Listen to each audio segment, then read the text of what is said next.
I think at some point I put on the blog that I was working on a show that had something to do with Bowie and Buddhism. Yeah. And that show was in the works for many, many months, and it posted the Saturday before we're recording this. And as we speak, it's the featured video with Professor Donald Lopez from the University of Michigan. It's a great interview. If you haven't seen it, please check it out. But Mark had sent me a note saying, if you ever want to talk about Buddhism, I have a lot of things to say on that topic. And Mark has a lot of things to say on many topics, and we're going to cover several of them today. But let's start with that. Okay. Mark, so let me ask you two questions and then just take off. The one is, Yeah. I don't know if you had a chance to see the Donald Lopez I did. interview. Oh, if you did. Yes, absolutely. Yeah. I left a comment. Okay, I'm interested in your comments on that. And then regardless of what you thought of that, you had something you wanted to say, and I'm really interested in what that was. Yeah. No, I mean, this whole thing is kind of quite interesting, right? Because as you mentioned, it's an off schedule, Yes. Yeah. kind of almost improvised, even from my end. Because actually, I literally this time had no idea what you're going to ask me, except the one thing, as you mentioned, was Buddhism. I originally had asked you if you would talk to me on my page about a kind of compilation / retrospective I had done, and then we decided to just kind of do this way. And in terms, the reason I mentioned Buddhism and I said I have things to say, it was really just a general statement, because it's just in terms of my background, it's something that I haven't sort of talked about a lot on your blog or on this show with you when we discussed David Bowie. Firstly, I think if we took, this isn't about Buddhism, I should probably get to the topic because I tend to go off topic, but we talked a lot about the Outside album and the Leon sessions, and then we talked about dystopia and sort of branched out a bit the last talk, because then discussing other albums and other periods and other aspects around Bowie, and Bowie, of course, being this fascinating figure who also had a lot to say, not only in his music, but in his interviews and in his art, his paintings, and in his, in so many ways. I had heard him referred to once many, many years ago when he was still alive, someone saying he's like one of the few Renaissance men who are still Renaissance men because everyone is so specialized. And of course, things have changed so much once again. I think now we're in this era of, what are we in the era of? I don't know, it's just chaos or something. But rather than going off on that tangent. The chaos is killing me. This chaos has been killing us for a long time, and certainly since at least 95 when that song came out, but and before then. But indeed, hello, Space Boy. So I'm not going to talk about Outside today so much, I don't think, unless it comes up again, which is fine. But Buddhism. So the reason I mentioned Buddhism is because another thing that not that I do now, I'm not currently teaching courses per se on Buddhism, but I teach courses on literature, and I teach a course, and in fact, I'm in the midst of now, which I didn't tell you this, I don't think, or not specifically, I'm teaching a course on Japanese literature on Fridays this semester, which I've taught before, every fall semester. It's now the fall semester. I do a class at this one university, which is the same university I taught the Bowie dystopia last semester. I'm not teaching that now, but I teach my regular Japanese literature in English survey course. Now, this course is not about Japanese literature and Buddhism, but the course begins with, we start in the Meiji era, okay? We're talking about 1868 or something, right? Starting, the Meiji is like the period where Japan is changing from how can I say this? From Westerners are starting to come in, show influence, and people were wearing kimonos, now they start wearing suits and things are changing rapidly. The culture is changing. Of course, it changes again after the war and so on, 1945, and that's a later thing. But so I start kind of in this modern literature, starts in this sort of period. And the first author that I teach is, this is going to be new for the Bowie page people, but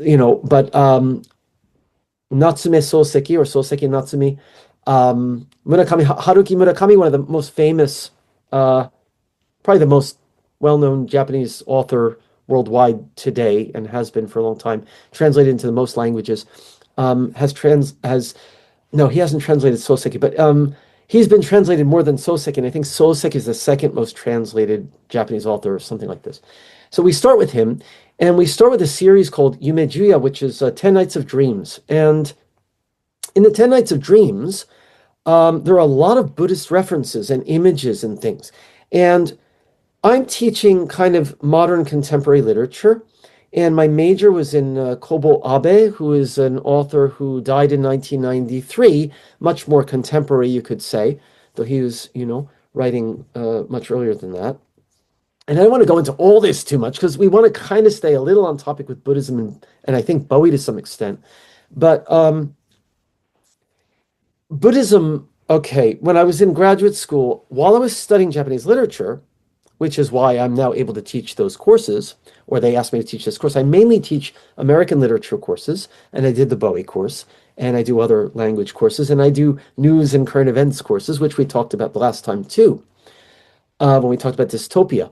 And if we need to edit some of this out, we can, but I'm doing my best here to stay on topic. And so because I have the background in Buddhism when I was a graduate student, University of Colorado Boulder, until 2004, I graduated. MA student, I was doing Japanese literature, and the other half of things I was studying was Buddhism and Taoism, which is the ancient sort of Chinese philosophical system from which you hear things like yin and yang and kung fu movies and Bruce Lee and all that. That's like Taoist philosophy informs those things. And to get on to the topic of, indeed, I did watch the interview with Professor Lopez. Now, Professor Lopez, to ground this in, to situate everyone here, watching, including you and myself in the whole conversation, Professor Lopez is an expert not only in Buddhism on the whole, and I heard what he had to say, and of course I'm sitting there going, yes, telling the story of Buddhism and the Buddha and the historicity and all those things that he wrote about, which I haven't read his books yet, book or books. He mentioned the two books, the slimmer one and the larger history, right? He's a scholar of Tibetan Buddhism. And how that applies to David Bowie, of course, is, and you talked about like in the early, songs like A Silly Boy Blue, and actually, the part where he goes, Chime, Chime, Chime, Chime, Chime, Chime, Chime, Chime, that's Chime Rinpoche. That's where that Chime, Chime is actually Chime Rinpoche. Whose name I mangled in the interview. What's that? Oh, the name. Oh, yeah. Well, it's hard. Yeah, I mentioned him, but my pronunciation is awful. Well, no, I mean, I don't speak Tibetan languages either. I could be off too. But anyway, right? So you have like Trungpa Rinpoche and Chime Rinpoche, and you have the Dalai Lama. Of course, we all know the Dalai Lama. I do want to talk about that interview, but I'm trying not to go too off topic and get back to my background and also to explain it because his background, Professor Lopez's background, and Bowie's early interest in Buddhism, right, was in this Tibetan Buddhism. So that indeed made sense that you would interview someone who was an expert in Tibetan Buddhism. And of course, Professor Lopez, after watching the interview, he obviously was a fan of David Bowie, which was cool. And he knew the songs, and he knew, he was, one of his favorite albums was Outside and Diamond Dogs. And I was like, okay, cool. So we can definitely, we'd have an interesting conversations, I think, too, about Buddhism and Bowie, should we have a chance to speak at some point. But he's doing Tibetan Buddhism. Now, if we're going to talk about Buddhism, and I said I had some things to say about Buddhism and also Bowie, Bowie studied with Chime Rinpoche, who's one of these first Lama, they call them, right, lamas or monks, that come from, actually, as Professor Lopez mentioned, the history is that the Chinese came, invaded, and the Dalai Lama and his followers were chased out of Tibet. And actually, one song you didn't discuss in the interview, which I was kind of waiting for, and was surprised that neither of you mentioned, or I missed it, or it wasn't a major part. And you did lyrical analyses of various songs, such as starting with like Silly Boy Blue and, talking about the butter melting in the sun and all those things, which comes from Tibetan Buddhism. And then there was After All, and chords of impermanence being a basic concept in Buddhism. In Japanese, it's mujo, or the absence, mu or not, of jo, tsune, jo, which is something that is solid or permanent. So that's the Buddhism's translated from the Chinese. This gets really complicated. I'm going to go into this a little bit without confusing too much, this is where I become the professor here, huh? And get into the language and the how this worked. From Professor Lopez actually talked about this briefly when talking about the transmission of Buddhism from India through China. Actually, it goes through from China through Korea, comes to Japan in the form of Zen, and then it goes in other directions into Southeast Asia, and then it moves into Tibet through China.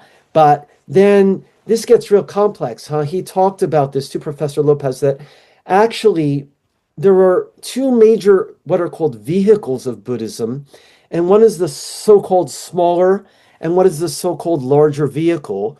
And the smaller vehicle was called Hinayana, which means little vehicle, by the large vehicle people, the Maha, the great vehicle, with little bit, even the Buddhists can like be egotistical, huh? They're kind of derogatory towards those Buddhists aren't the big ones, they're the small ones. And the small, so-called smaller vehicle were actually the original, the Theravada, or Theravadin, that's the original name for the Hinayana, Theravada. And those are like the Buddhist schools that developed moving out of India, because India basically remained a primarily Hindu, Jain, and then there's the Muslims, and of course we have all these warring, between India and Pakistan, which we're still seeing today forever, like Israel and Palestine kind of thing.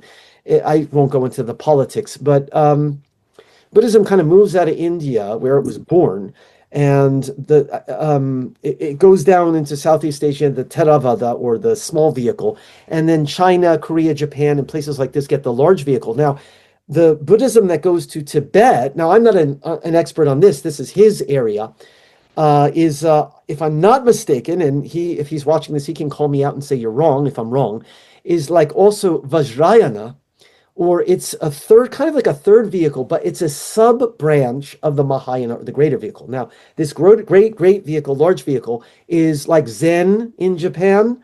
Zen Buddhism is large vehicle. The difference between Zen, and Professor Lopez mentioned this, and the Vajrayana Buddhism of Tibet, which is this larger vehicle, is the Vajrayana is part of what would be called in Japan mikkai, or secret teachings, because there's a kind of I don't want to say magical element, but actually he called it what he called Tantra, or Tantric Buddhism. That's the word he used. Tantric Buddhism in Japan is mikkai, and that's a separate school from Zen. It's part of the large vehicle, which we find early in China, which now it's gone, because once you get the CCP and all that, and that's also right. So let me interrupt you here, Mark. Yeah. I know what you're saying, but I think too much detail. It'd be useful to. Well, that's not what I was going to say. You're using the term large vehicle, and I understand what you're saying, but I think that might be useful to just explain what you mean by that term. Oh, absolutely. Large vehicle, and I was planning to get there. No, and the smaller too, and it's not smaller, and that's why I said that when the so-called Mahayana Buddhists would call them Hinayana, or little vehicle, why they said that, and that will describe and explain what the Mahayana is. And also I can talk a little the difference between that and Tibetan Buddhism, but also to get into David Bowie, I'm going to connect that too and give from my side the Bowie part that I want to talk to is not the Tibetan part, which was Professor Lopez's thing and his specialty, and I'm not a specialty in that, but so I studied kind of Japanese Buddhism and Taoism, which also influenced that, which I'll get back. So the large vehicle and the so-called smaller, the Theravadan Buddhism. The large vehicle, of course, is a branch off, if you will, a sub kind of Buddhism that became major in countries like China, Korea, and then Japan eventually, and other countries like this. Vietnam has too some Zen. Thich Nhat Hanh, very famous Zen monk, he was from Vietnam. So the large vehicle spreads into other places too. But the Theravada is like the traditional old school, if I can say, Buddhism, where the monks traditionally would wear their saffron robe kind of things, are right. The saffron robes actually talked about that in Bowie's lyrics and that, right, and the Tibetans too. But the bald heads and saffron, or actually they're kind of like an orange colored robe, I think. Again, it's not my specialty in that area, but places in Southeast Asia, okay? Thailand, Cambodia, you would see today even Theravadin monks, and they with the begging bowl, right, and the bald heads and the robes. And what's the difference? What differentiates kind of the Buddhism they practice apart from the language, which the texts? Buddhism is actually very, very, very, texts are very important, even though Westerners like to think that Buddhism is like a not religion. And so if you say that, are you saying there's not a text, like there's a Bible for the Bible or the Old Testament, the New Testament? Does that mean that Buddhism doesn't have texts? No, it absolutely has texts. But the language of the Theravada texts in those countries, the original older form of Buddhism, though of course it moved out of India, the idea was that the monks who were meditating, now this goes to what Professor Lopez talked about, to try to get out of this cycle. Remember, he talked about with you, he showed the Tibetan version of the cycles of life and death and rebirth. And of course, Right. Reincarnation, you could be reborn as an animal or in the Buddhist hells and so on. Now, in the early versions of Buddhism, as I understand them, what the monks are trying to do is to escape that cycle of death and rebirth through meditation, through good deeds, through shedding bad karma, which is the bad energy that you've collected over a lifetime if you do things like eating animal flesh. That's why Buddhists are traditionally vegetarian. They don't want to kill animals and eat them because that creates bad energy or karma, which will then move off with them into the next cycle.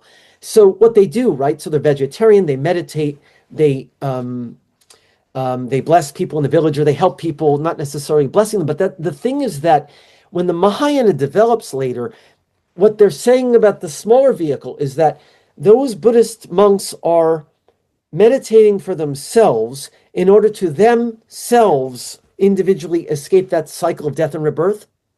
And once they escape the cycle, they don't have to be reborn again. They get nirvana or whatever it is. They're finished. They're done. They've escaped the cycle. That's it. Now, what differentiates that from the Mahayana, and this also, the Tibetan Buddhists would be part of this, the Mahayana Buddhism, is that the Mahayana then extended out to say, well, once one becomes enlightened, one does not just stop there. One does just not escape the cycle of death and rebirth, but one then chooses, although one could escape it and be finished, or like in the Tibetan tradition, Professor Lopez was talking about those kind of higher beings that they haven't completely disappeared from any energy form, but they're living up in their Buddhist heavens kind of things. Right. Something I learned and I didn't fully appreciate was he was saying that Buddhism has gods, not an all-powerful creator god. Well, but it sounded to me. It sounded to me. I can talk to this too, and also how Bowie took this and how he interpreted this is another question. But yeah, that there are.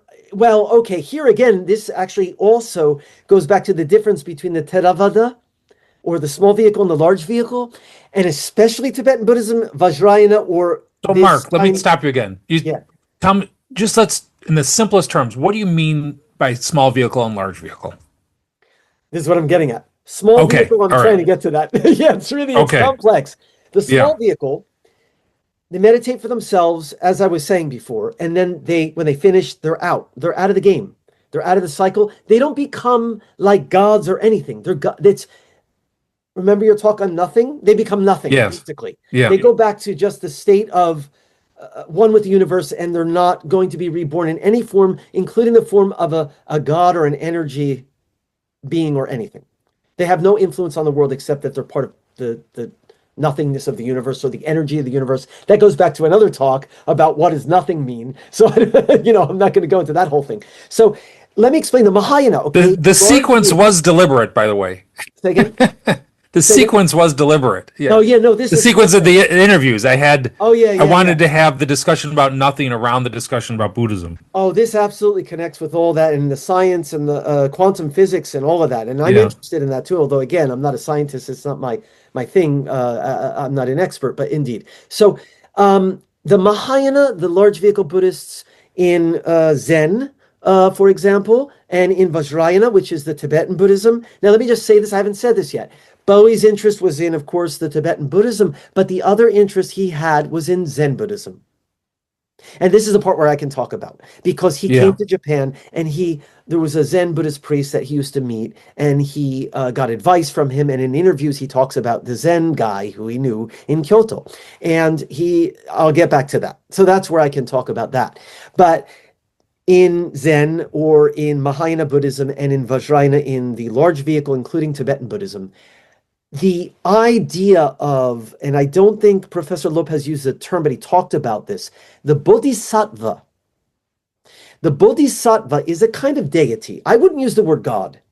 Actually, I think the word deity is probably closer, because in India, they have deities, and we call them gods in English, but plural, right? Because it's not God like the old man with the beard or giving the rules in Christianity. So so I am interrupting you. So go ahead. But go ahead. Yeah. Go. Well, I think I just want to put a marker on this, that I think it's interesting, and this appears in Bowie lyrics too, but way outside of Bowie lyrics, the concept of what is a god is an under-asked question, because I think that in the United States, the term is usually used to imply an eternal, all-powerful creator that exists outside of time, exists outside of space. And in other cultures, both historic and global now, that is not what the term even means.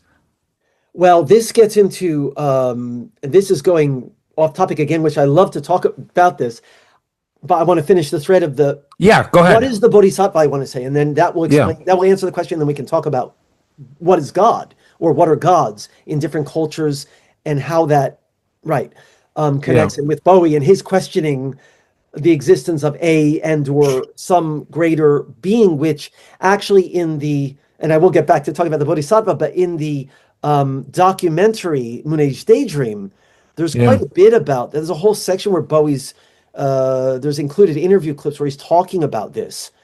And that's quite interesting to me too, his ideas about that. And they very much do jive with Buddhist ideas. And I think that shows again his Buddhist influence, which you talked about with Professor Lopez. But the Bodhisattva, I haven't forgotten to get to the end of this, and I'm sorry it took so long. It's quite complex. The Bodhisattva is a deity or a compassionate being. Mm-hmm. And really, I want to say something, because this does kind of go to the question about God or gods in Eastern thought. Buddhism comes from India. In India, there are all these deities. I would call them deities rather than gods. They have multiple arms. They have multiple forms. You know the word avatar, that people take an avatar online? It's like a persona or like a form. It comes from the Sanskrit avatara, which means the god takes different forms. Right. So we're all, you see, now this goes back to, do we have ego, small ego, me, I? What is the ego? What is the person? What is the self? There's a small self and a large self. This, again, Professor Lopez mentioned in Hinduism, Atman, Anatman. And he says the difference with that in Buddhism is the question of self and ego, and does it exist, and how does it... Okay, these get really, really complex, these philosophies. But to go very simply and talk about Mahayana large vehicle, the Bodhisattva is not only a deity or a compassionate being. I'm going to say this, it is an ideal to which a human can aspire. What marks that? I would say compassion. How is that different from the so-called small vehicle that the Mahayana Buddhists would call them the little vehicle? Why do they say you're the little and we're the big? Because the little vehicle, you're meditating for yourself and you want to become nothing, okay? You want to escape the cycle of what's called samsara, the wheel of life and death, including becoming gods and becoming this and becoming that. You just want to escape the whole thing. That's the goal. Shometsu in Japanese. You become nothing. You disappear. You evaporate almost.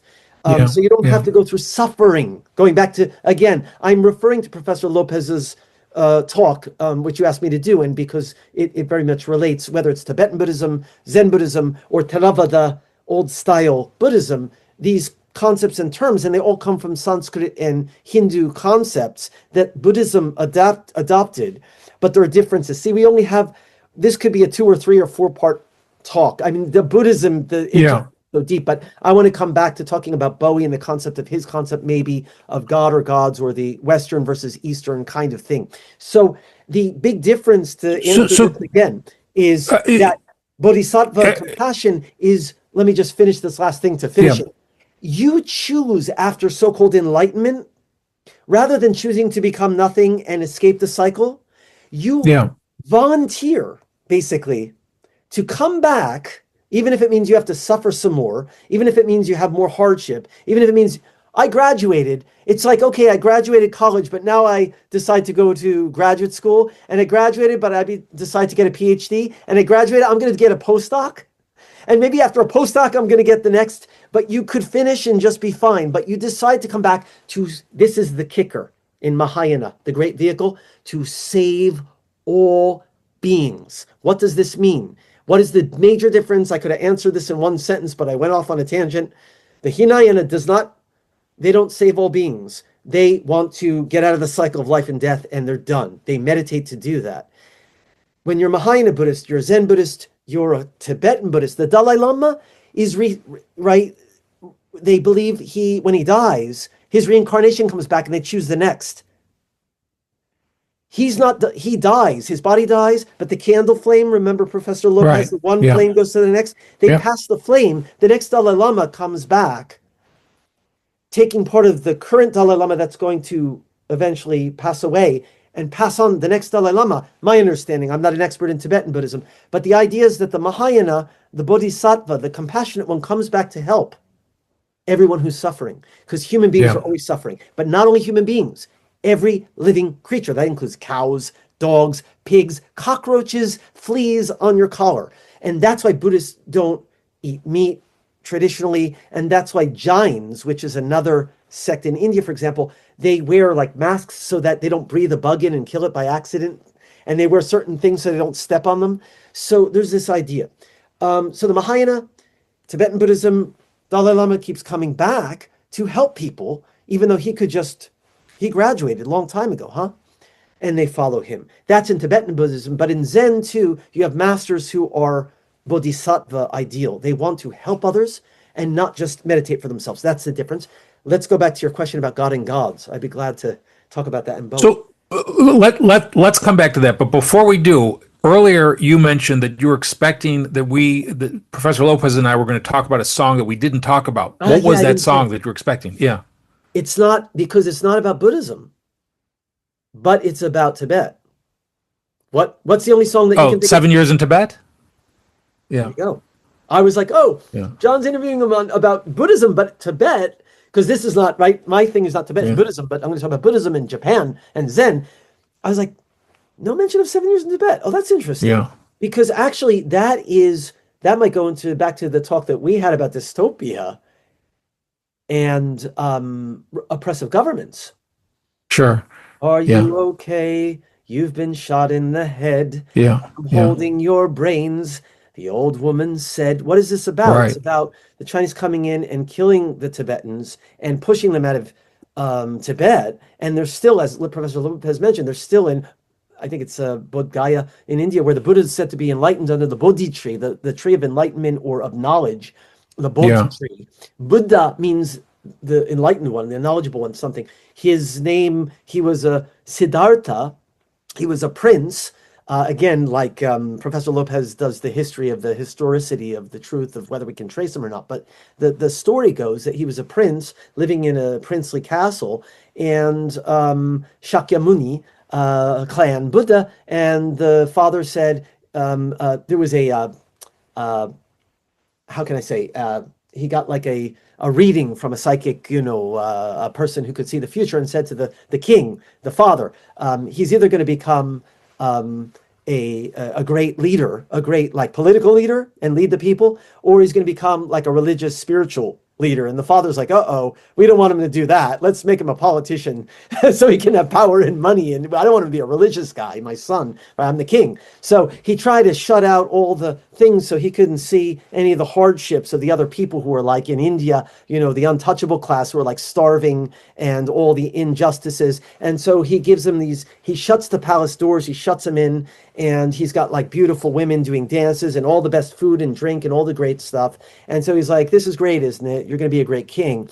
And one day, he's let out of the palace. He wants to take a ride. And he asks the guy, his servant guy to like show him outside the palace. And he sees these 3 signs. And I don't remember, maybe Professor Lopez told this story. I don't want to say it again. But but sort of jumping ahead because I want to get to, there's a couple of things I wanted to talk about that weren't related to this, but you opened the door to talk about Bowie's idea of God and gods. And I I think that's interesting. I think, I'm going to tell the super, super short condensed version of what you were saying, and you could just correct me if I'm wrong, but then let's pivot. Yeah. So before he was the Buddha, he leaves the protected palace grounds and he finds things that he never saw, age, disease, and he commits himself to learning the truth of the universe, and then eventually sits under a tree, and he arrives at he gives up most of his worldly possessions and discovers the path, and then becomes a great teacher. The middle path. Middle path. Between starvation the middle path. and excess. Yeah. And that becomes Buddhism. Yeah. I'm sure I butchered the story, and it doesn't justice to tell it in 2 sentences. But that's great. We have a finite amount of time, and I think you go and let me respond to you, because otherwise I go off on too many tangents. Always. Okay. Always. So we could talk, as you said, for several episodes just about the Buddha, and that's Maggiore and Buddha. That's not Maggiore and Bowie. Yeah. So, and that, by the way, that doesn't exist. Not yet. But not until after you retire. Right. So, but we touched on, and I wasn't planning to talk about this at all. Go ahead.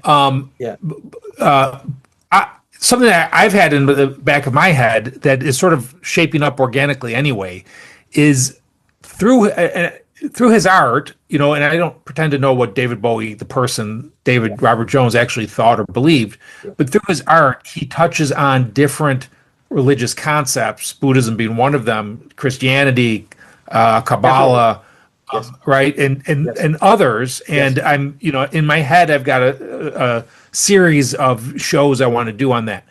But gods, right? Gods make appearances throughout Bowie's catalog. God knows I'm good. God knows. I'm trying to think. That's an early. Well, one. That's God, right? That's singular. But he also talked, and that can justify my actions. But of course, it's a critique of this. Yeah. Right. But also gods, right? So like in the Superman, right? The Superman. That's there's Nietzsche. a line. That's Nietzsche. Well, but Bowie also refers to gods. Yeah. Well, Bowie absolutely borrows the Nietzschean term of Superman, but he paints this picture of endless tragic lives, and he refers to super gods, right? And I think that he's not talking about the Christian concept of God or a creator God or something like that, and he also thinks about the idea of immortality. Yeah. As that's all over the goodness of the world. If we're going to take that absolutely song, because also God's a young man too, right? In what's the full lyric there? Because God the width of the circle, width of a circle, and circle. By the way, the Buddhist circle, and of course we have circles and cycles in like every single religious tradition. By the way, I didn't mention this semester. Another class I'm teaching everything, huh? Is Joseph Campbell. So wait a minute. Just keep that thought. Let me just sort of pin on the other on the other end of his career, not the end of it, but on the song 7, not one of his better known songs. Yeah. There's a line, the gods forgot they made me, and I forgot them too. Mm-hmm. Right. And again, he uses this term. He's very careful, right? He didn't say God forgot he made me. He said the gods, right? Sure. And so sometimes he uses the term God. He mentions Jesus. He mentions, Yeah. different religious concepts. But this idea, I just wanted to open this up. Yeah. Your observation. Does he even have a consistent cosmology No. throughout his lyrics? Yeah, go ahead. No, doesn't he say like I'm a Buddhist on Tuesday and on Wednesday I'm something else and then that's me? He said and he always says in it, I was not a very good Buddhist.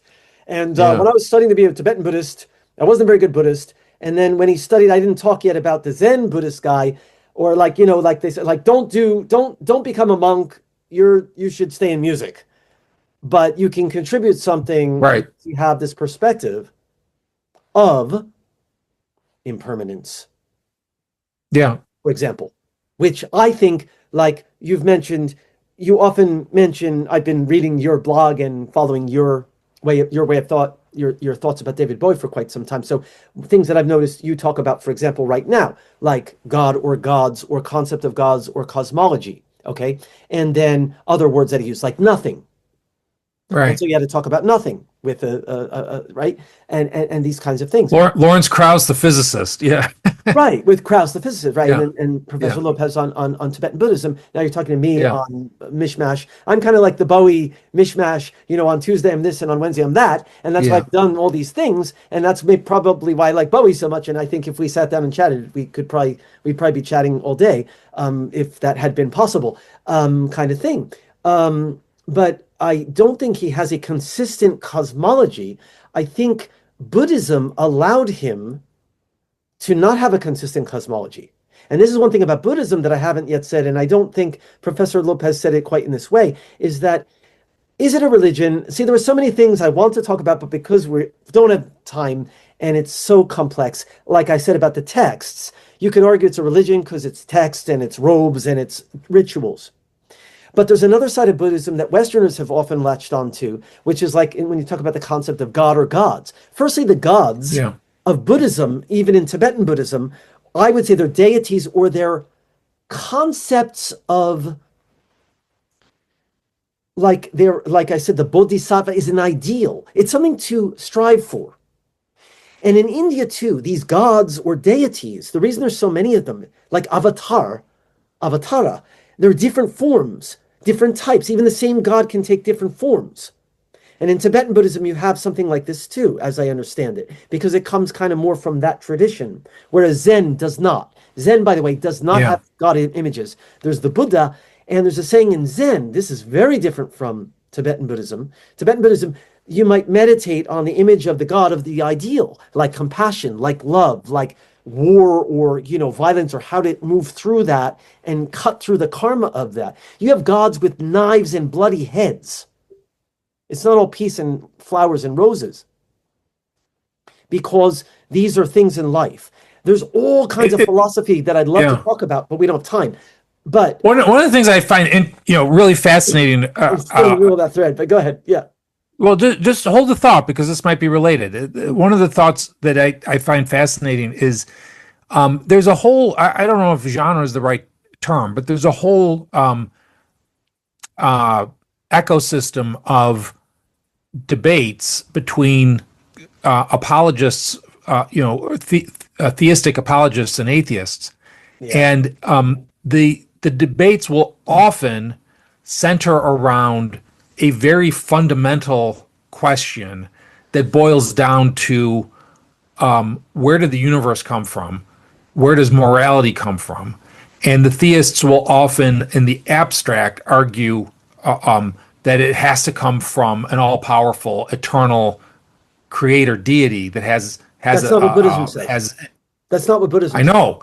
Right. So it's, what is often absent from these debates is totally different cosmologies and totally different concepts of, this goes back to gods or deities or supernatural beings, right? Whatever you want to call them. Right. But the variety of you make a really great point that it's debatable whether or not Buddhism is even a religion, right? Well, it is in the sense of the tradition and the text, but in terms of the so-called philosophy. Actually, the thing, and Professor Lopez said the same thing. I want to Yeah. emphasize that in Buddhism, I mean, there are Buddhist aspects to study and text and this, and there are philosophies, and there are a bazillion words written about and by Buddhists and etc. And there are all these different branch offs. But those are religions. If they have a temple, a church, a center, and there's money and there's people, those are religions. That's Buddhism, ISM. But the essential fundamental thing about it is this. It's experiential. You don't need texts. You don't need robes. You don't need to shave your head. You don't even need a teacher. You are your own teacher. And the light, the most essential thing the Buddha said, if this is true, but he has said to have said, this is in a lyric of one of my own songs, or I've used this in several songs. Be a lamp unto yourself, or be a light unto yourself. Mm-hmm. That means you don't need religious people telling you how to pray, what to do, what not to do. You ask about morality. Morality comes from that. It's not a teaching. It's not a lesson. It's not a law. It's not a rule. It's not because somebody told you this or that. Killing is wrong. Why is it wrong? Because it doesn't feel right to take someone else's life or hurt them. If you cause pain to someone or something, that is a fundamental, that's not compassionate. You're not a bodhisattva. If you're trying to follow a bodhisattva ideal of compassion, if you want to save everyone from suffering in your, right, then you wouldn't do that. Not because somebody told you it was wrong or you're going to go to jail if you do it. What if you could do it and not go to jail? Does that make it right? But who says so? Well, that's something, if you have your inner light and you find light being a metaphor, but the Buddha is saying, what I learned, oh, my disciples who are sitting around listening to me, is simply to be a light unto yourself. You don't have to follow me, and you don't have to make a religion after me either. But what do people do? They like to take the words of these great teachers and make religion out of it, and then make a bazillion variations and make a bazillion gods for the people of the villages who need that image. But really, those gods are just metaphors, if you will, or ideals, like the Bodhisattva ideal, in the form of Kanon, for example, Guanyin, a compassionate woman. But then again, you have fierce gods of war and all these things. It gets real complex. But those are just images. You don't need any of them. Let me say one last thing quickly and let you talk. In Tibetan Buddhism, in the mikkyo or the Vajrayana, they do use those a lot. And so, speaking with Professor Lopez, and he showed you the wheel of life and the skeletons and the scary ones and the other gods and the this and the that. In Zen and in the Chinese, which came from Taoism, which I studied, which influenced Zen, it's really a Chinese Buddhism, as Professor Lopez mentioned that. Tibetan Buddhism is a little bit different form of Mahayana, or great vehicle. Zen is very simple, right? The flavor of Zen, probably your image could be, or people watching this, right? It's like you sit and you meditate, and sometimes they have these weird riddles that they give to meditate on. And if you get it wrong, they go, stupid, go back and meditate again. Nope. Stupid, go back and meditate. Nope. There's no meditation on gods. There's no fire rituals. That stuff is the Vajrayana, or in Japan, it's called the mikkyo, or the secretive form of Buddhism. That's very different from Zen. Zen's very dry. It's like, but what again separates it, that might be more similar, you could say, to the South Asian Theravada small vehicle, but the difference is the Bodhisattva ideal. And that is the essential difference, because you want to help everyone. Now, that's not to say that people in Southeast Asia, that the Buddhists don't help people. That's what they do. But the concept changed. Is morality in Buddhism, and it might be different for different branches of Buddhism, is morality objective or subjective? Neither and both. It comes from inside you.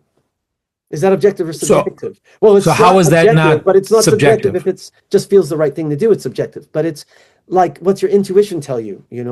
Like, is it okay to kill somebody because I don't like them? I teach literature. Okay, Edgar Allan Poe's The Telltale Heart.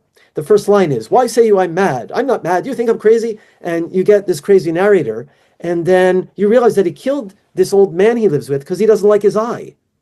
Mm-hmm. Most people would say he's crazy, and that's homicidal and pathological. You can't just do that. Why? Because it's against the law, or because we don't kill someone because we don't like the way their eye looks, or because we Well, don't like this, or we don't like this. no, that's so maybe we have to send them to like prison in another country. We don't. no, do that. that's actually a great Am I paradigm right? because Or there's I think everybody would agree that objectively it doesn't matter what the person's motivation is. Well, I mean, it doesn't matter what the person's motivation is. It doesn't matter what the person. It doesn't matter what the person thinks in terms of whether or not it is right or wrong to kill the guy because he doesn't like his eye. The law applies, and it's not up to the individual to decide if the law applies. But wait a minute, hold on. So it's a different. So the question about whether or not it's good or bad is a different question. And say Christians would say that the determinant is not society. It's like it is for law. It's not the individual. It is God, right? No, God has fear. said, "Thou shalt not kill." What's that? And it's fear of hell.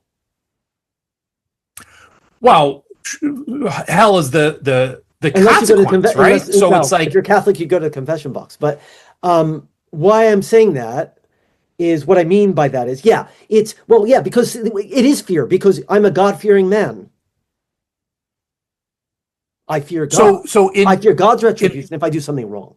But that's different essentially from the kind of Buddhist morality, if we're going to put an ISM or IST on it, which comes from you asked if it's subjective or objective. To go back to that, what I would say is then it's not because it's the law. There is a law, dharma. Right. Professor Lopez said it's another word for Buddhism. Dharma also kind of means law with a capital L. There is a kind of... That, by the way, is what I thought the word meant. Yeah. It's an intrinsic law that exists, but what is the compass for that? Like you say, obviously, I don't like his eyes, so I'm going to kill him. We can't say that's right. But at the same time, where does this law come from? If it's not the law of man, like if I break the law, they're going to put me in jail or I'm going to be fined. But if it's a moral law, and that morality, is it saying it's moral because God said it in the Bible or God said it in this Buddhist text? No, in the Buddhist text, God doesn't say do this, do that, or you go to hell. There are Buddhist hells in certain versions, like the Tibetan version has the Buddhist hells. Zen doesn't really focus on that because the compass is it right to kill someone because I don't like his eye? Well, no, that's not right. You're inflicting anything that inflicts suffering or pain. But if you want to get even more complex and more sticky here, you go back to Hindu ideas, which preceded Buddhism, in which some of them are similar, some of them are different. But this text, the Bhagavad Gita, says that, your karma, Arjun, is you have to fight in this war. And Arjun says, Krishna, the god or the deity who he's talking to in this dialogue, I don't want to fight. I don't want to kill somebody. That's bad karma. I don't want to do that. I'm not going to kill somebody. And Krishna says, no, it's your duty to kill. You were born and put on this earth to do this because you're of the class that is a warrior, and your job is to do that. And it's your karma to do it.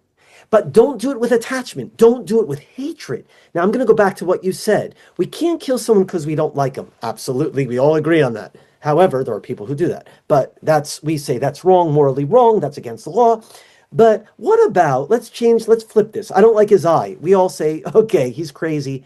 You can't just kill someone you don't like his eye. But in The Telltale Heart, this is a fiction. I use Edgar Allan Poe. Okay. So, but what about if the guy with the eye tries to attack you or your spouse or your friend or another innocent person standing next to you who's weaker than you? Would it be right to try to defend that person?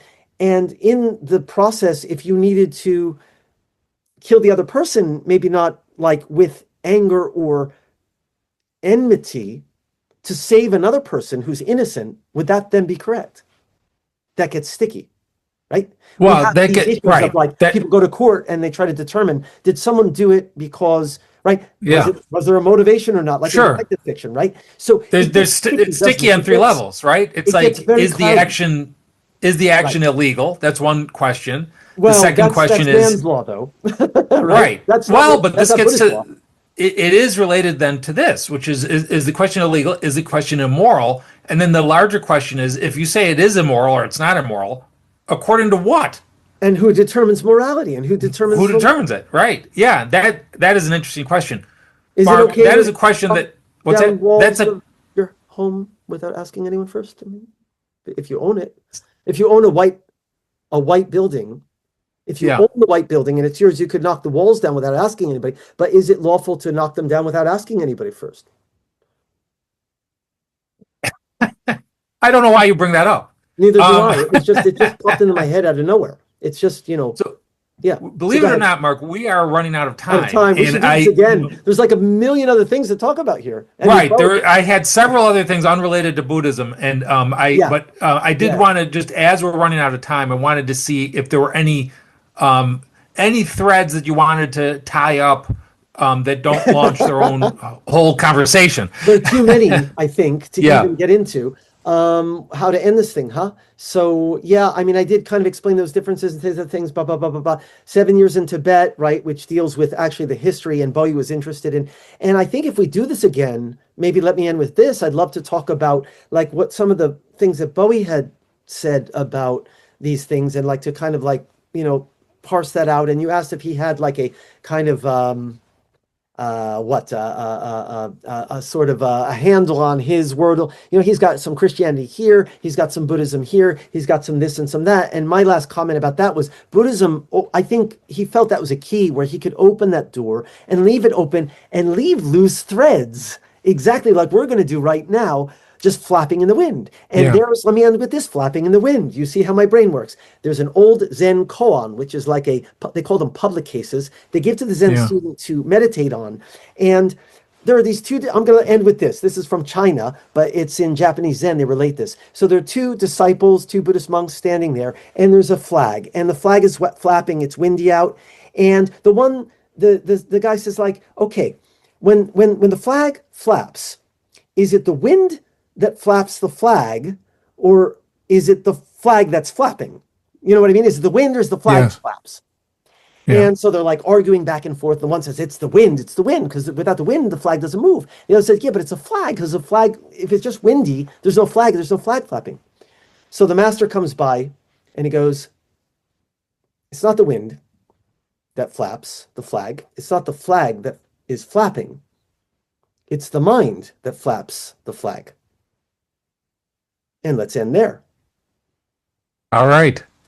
Marc Lowe, always interesting. And if you can't get enough of this, Marc will be back. And if you've never seen any of our previous discussions, they're pretty easy to find on the channel. Marc Lowe, thank you very much. Thank you. We'll talk again soon. Let's do it. Have a great day. All right. Thank you. Peace. You too. Okay. Bye. Thanks.